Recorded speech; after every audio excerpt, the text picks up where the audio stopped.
Bonjour, bonsoir et bienvenue à Las Vegas. Comme chaque année, nous nous installons ici dans la capitale du jeu pour vous proposer 2 épisodes d'Hollywood Live consacrés au salon Show West. D'ailleurs, dans le deuxième volet, celui que nous allons vous présenter la semaine prochaine, eh bien, nous reviendrons sur les grands moments de ce salon puisque Show West ferme ses portes après 35 ans d'existence. Mais Show West, c'est aussi et avant tout une actu cinéma assez chargée et c'est ce que nous mettons en grande star dans ce numéro d'Hollywood Live.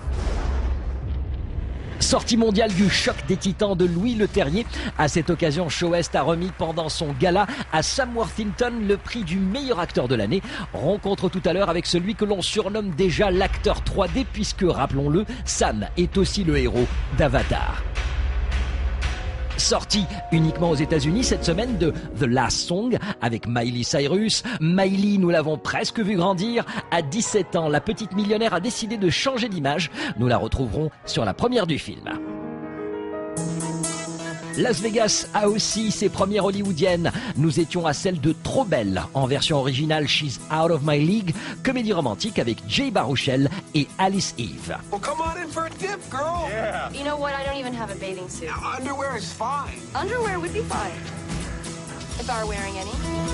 Le gala Show West, les meilleurs moments avec, entre autres, les 2 espoirs de l'année, Vanessa Hudgens, diplômée du High School Musical, et Alex Pettyfer, tout dernier import hollywoodien. Nous vous montrerons en avant-première les images de Beastly, nouvelle adaptation sur grand écran de La Belle et la Bête. Voilà le sommaire, on attaque de suite. Bienvenue à Vegas. Casino. Le pari, je crois qu'on ne peut pas faire plus français, même si entre les fautes d'orthographe et la gastronomie soi-disant du terroir, il y a de quoi porter plainte pour foutage de gueule. Mais bon, nous sommes là avant tout pour couvrir l'actualité des stars. D'ailleurs, à ce propos, vous voyez tous ces gens autour de moi, eh bien, je vous garantis que personne ne se doute que ce faux pari est en ce moment même la capitale mondiale du cinéma. Le Paris de Vegas accueille un vrai Français, Louis Leterrier, venu présenter au salon Show West sa version du Choc des Titans.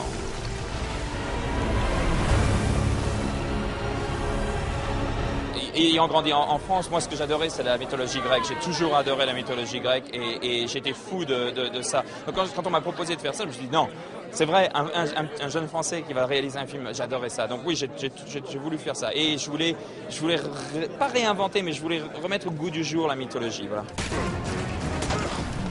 Le Choc des Titans, c'est bien évidemment le remake du film sorti en 1981. Cette nouvelle version reprend la même histoire, celle de Persée, personnage de la mythologie grecque qui devra se battre contre différentes créatures pour sauver la princesse Andromède. Dans les années 80, les créatures avaient été conçues par le légendaire Ray Harryhausen. Louis Leterrier bénéficie, lui, de toutes les nouvelles techniques d'image de synthèse, plus une sortie en 3D. Quant à Persée, c'est Sam Worthington qui l'incarne. My idea was always to bring a bit of gravity and weight and grit, like I brought into Australian movies, and bring them into the big ones, like Harrison Ford did in the Indiana Jones series, and Mel Gibson definitely did. En l'espace de 2 ans, cet Australien s'est quasiment imposé à Hollywood. Terminator, puis Avatar, et même si on ne connaît pas aujourd'hui les recettes qui seront générées par le Choc des Titans, Sam Worthington est déjà considéré comme le roi du box-office. Il est normal donc que les propriétaires de salles présents au salon Show West le désignent comme acteur de l'année. I'm still learning. I'm an infant. I had a great career in Australia.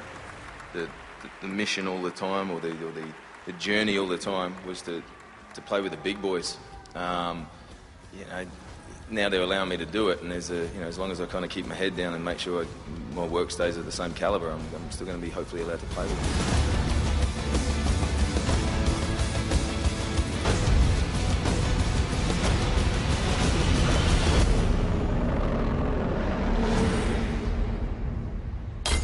Les autres grands moments du gala Show West, ce sera en fin d'émission. Nous irons également à la première de Trop Belle, nouvelle comédie présentée ici même à Las Vegas. Mais avant, comme chaque semaine, voici notre chronique consacrée aux sorties en salle américaines.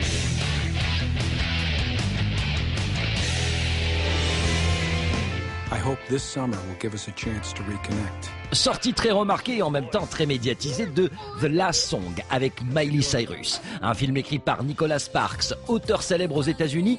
Une bouteille à la mer avec Kevin Costner, Le temps d'un automne. N'oublie jamais, ce sont aussi des titres de films car Sparks est très demandé à Hollywood. They tend to be roles that actors really want to play.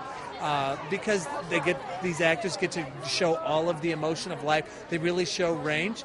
And then finally, look, it's Hollywood. Hollywood, they want to make money too, and the movies are very profitable. So they keep making them. The Last Song, la dernière chanson, est la 6e adaptation d'un roman de Sparks, même si dans ce cas très précis, Sparks a travaillé en sens inverse. D'abord le script, ensuite le livre.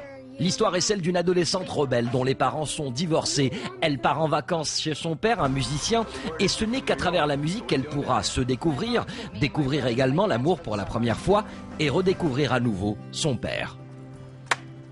Dans le rôle principal, Miley Cyrus. Nouveau film, nouvelle image. Jusqu'à présent, Miley Cyrus c'était ceci. Des milliers de jeunes filles préadolescentes, complètement fascinées par la star de Hannah Montana, feuilleton à succès. Disney, qui a créé de toutes pièces cette formidable machine à faire de l'argent, a décidé de brusquement changer de stratégie.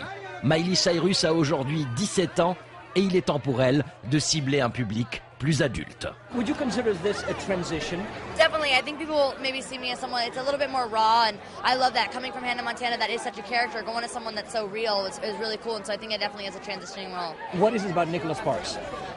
He is the ultimate romance, but also it's not that romance that doesn't have any depth to it. It's real, and it's very genuine, and that's what I love about him. How come you have an answer to every question? Because I do this a lot.